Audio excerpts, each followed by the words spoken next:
The question is that the motion be agreed to.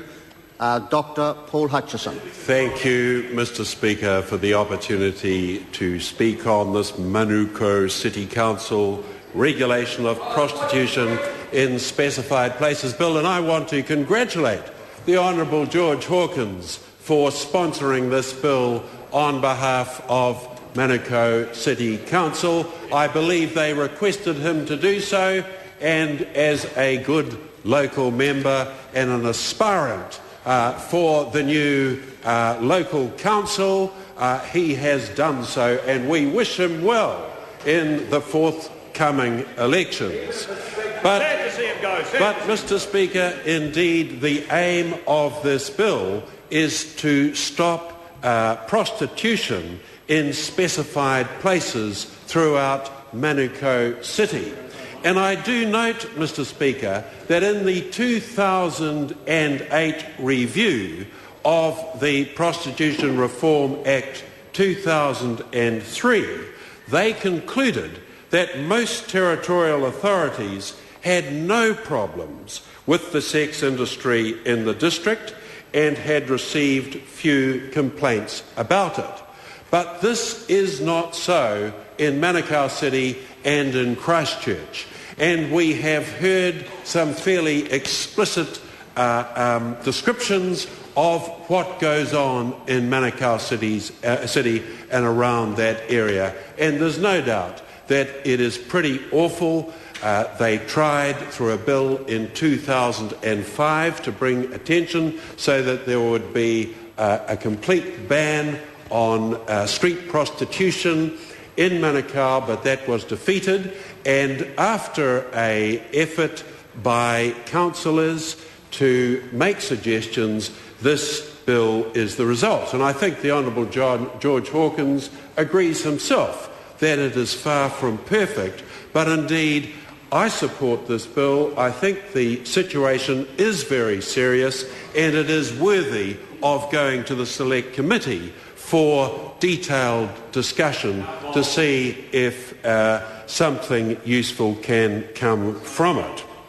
There have been a variety of things that have been pointed out that are difficulties with this bill, and the first one is this, that once you ban it from one area like Hunter's Corner, then the prostitutes will go elsewhere, and one can keep on passing bylaws until the whole area is more or less covered.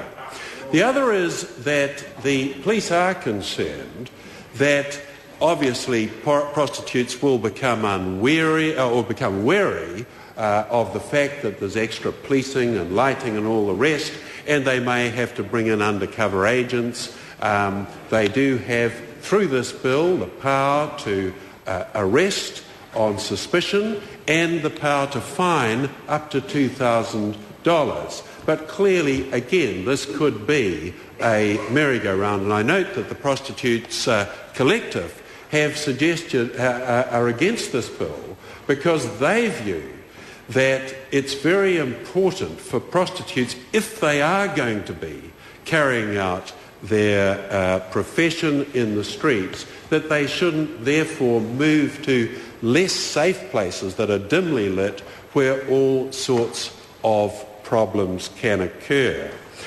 I think, Mr. Speaker, it is worthwhile pointing out the aims of the original bill back in 2003, or the original Act, and they were these: to decriminalise prostitution while not endorsing or normally sanctioning prostitution or its use, to create a framework to safeguard the human rights of sex workers and protect them from exploitation, promote the welfare and occupational health and safety of sex workers, contribute to public health, and prohibit the use in prostitution of persons under the age of 18. And I think most of those aims were very, very important, and the review suggested that most of those aims were being fulfilled. There is no doubt that safe sex and diminishing the problem of infectious disease and sexually transmitted disease was one thing that was very important in improving in New Zealand at that time. But in this issue of prostitution in Manukau City, it has occurred that there are not only